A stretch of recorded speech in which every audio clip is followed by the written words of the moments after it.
Est-ce que vous souffrez de gastrite à répétition? Est-ce que vous avez la sensation d'avoir toujours la gorge qui brûle, le sternum qui brûle et d'avoir vraiment cette sensation en fait d'être dérangé en fait par votre estomac et vous savez plus vers quoi vous tourner? Peut-être que vous êtes d'ailleurs sous IPP actuellement, donc sous des médicaments, sous des inhibiteurs de la pompe à protons. Peut-être que vous avez déjà eu des ulcères auparavant à l'estomac. Et aujourd'hui, on va voir les 3 causes en fait qui vous empêchent de réparer votre estomac, mais surtout pourquoi vous avez constamment des remontées acides. Bienvenue à vous dans cette nouvelle vidéo, je m'appelle Coralie Béguin, je suis coach naturopathe et conférencière. Je suis ravie de vous retrouver, surtout sur un sujet qui me passionne, celui de l'estomac. Alors comme je dis à chaque fois dans mes vidéos, moi ce qui m'intéresse et ce qui m'interpelle et ce qui me passionne en fait de vous transmettre, c'est le pourquoi. C'est-à-dire que j'aime comprendre pourquoi vous êtes en train de générer un symptôme. J'aime comprendre pourquoi votre corps vous envoie ce type de symptômes et qu'est-ce qui fait dans vos piliers de vie, dans vos piliers de santé, qu'est-ce que vous faites en fait, qu'est-ce qui vous crée en fait ce symptôme. Alors aujourd'hui, on va s'attarder sur notre ami l'estomac parce que c'est une muqueuse très sensible et c'est vrai qu'on n'a pas forcément le réflexe de le protéger. Alors très souvent, on me demande des conseils et on me demande qu'est-ce que je peux faire contre les remontées acides. Alors déjà, ce qu'il faut savoir, c'est que l'estomac, en fait, c'est un muscle. Comme je vous dis toujours, notre tube digestif, c'est un muscle.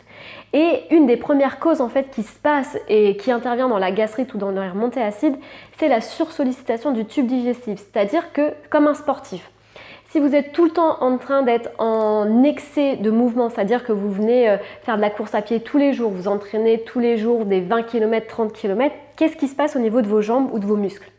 Vos muscles s'épuisent et au bout d'un moment, vous avez peut-être des tendinites qui n'arrivent pas à se réparer, peut-être que vous faites des contractures musculaires, ce genre de choses, ou peut-être des fractures même à répétition. Pourquoi? Parce que vous êtes en sursollicitation de votre corps en fait. Votre corps, il ne peut pas forcément gérer tout cet excès en fait de sport.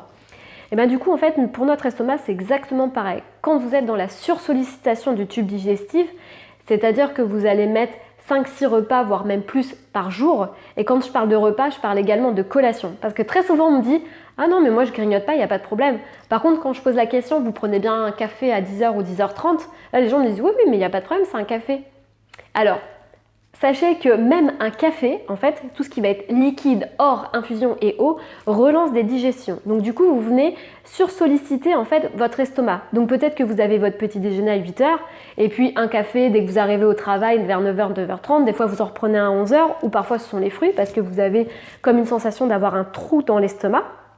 D'ailleurs, le trou dans l'estomac n'est pas forcément une fringale, parce que j'observe beaucoup ça en consultation, ce n'est pas forcément une fringale, mais ça peut être en fait de l'acide chlorhydrique qui est déclenché par notre estomac.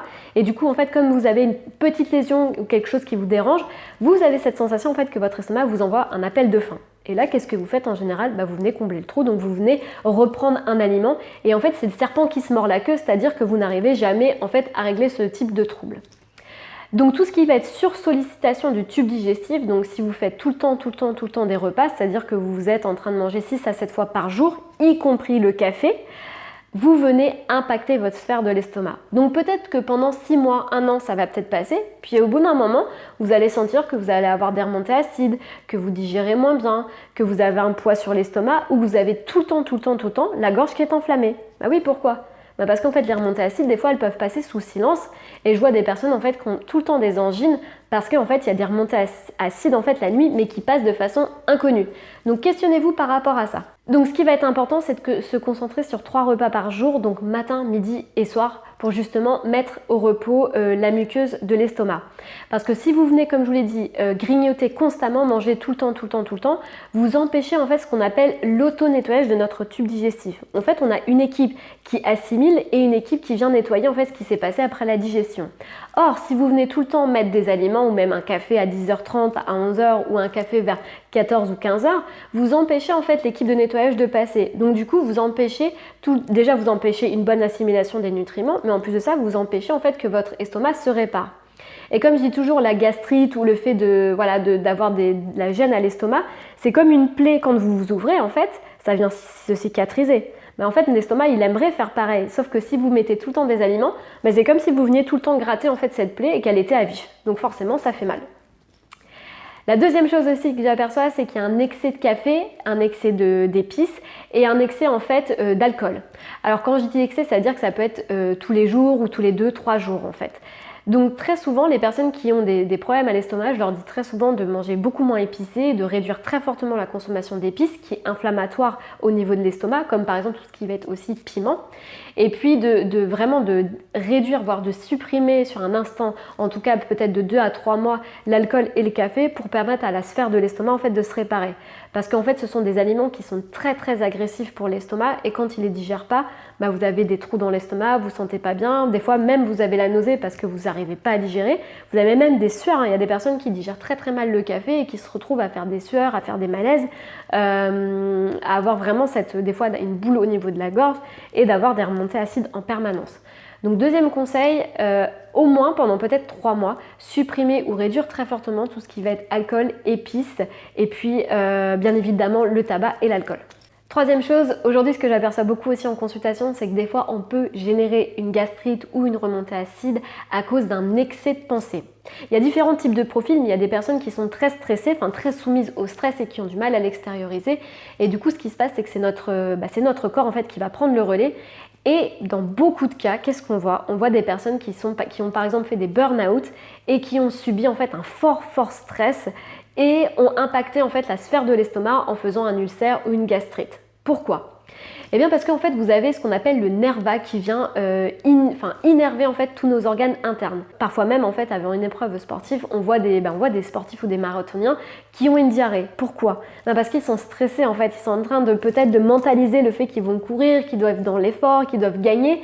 Du coup, ils créent un stress pour le corps, ils viennent activer ce qu'on appelle ce nerf vague qui part du bas du crâne et qui innerve tous nos organes. Du coup, il est en hypersollicitation, c'est-à-dire qu'il s'active. Et en fait, les organes pensent qu'ils sont également activés. Donc eux, ils vont soit l'estomac va générer de l'acide chlorhydrique, l'intestin va croire qu'il y a un gros mouvement et qu'il faut justement aller à la selle. Et en fait, 1 ou 2 fois avant une épreuve sportive, je vais dire que ça passe.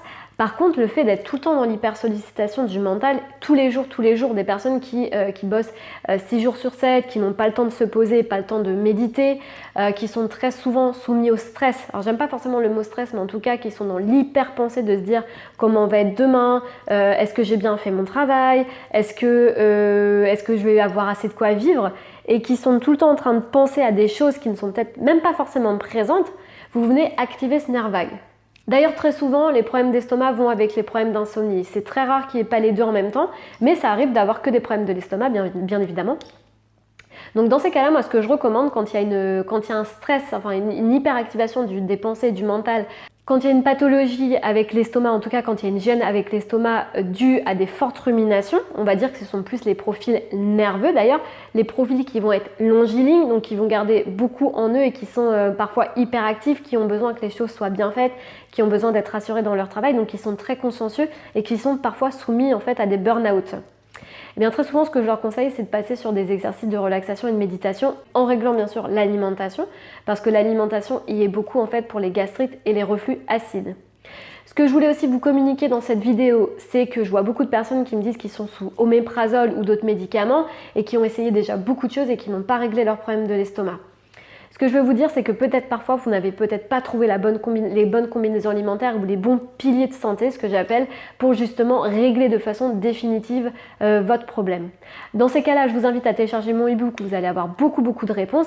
Si vous avez des questions, je vous invite à me rejoindre sur les réseaux sociaux, sur Facebook ou Instagram pour me poser vos questions en privé. Et puis vous avez également mon adresse mail si vous voulez me consulter pour faire un point plus en détail. Je vous laisse avec cette vidéo, prenez soin de vous et à très vite.